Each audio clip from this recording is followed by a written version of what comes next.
Kawawa naman mga senators natin, no? Dahil bawal na nga po ang insertion sa budget 2026, ay maghihigpit po sila ng sinturon dahil wala na po silang mga kickback.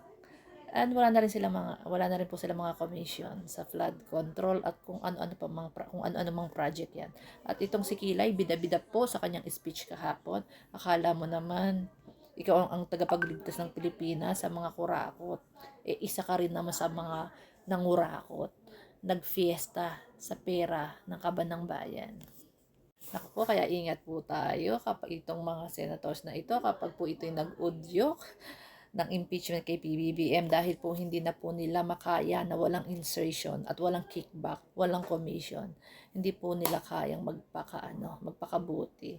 At kailangan po nila ng kailangan nila ng taxpayers money para po masuportahan po ang kanilang mga luho sa buhay.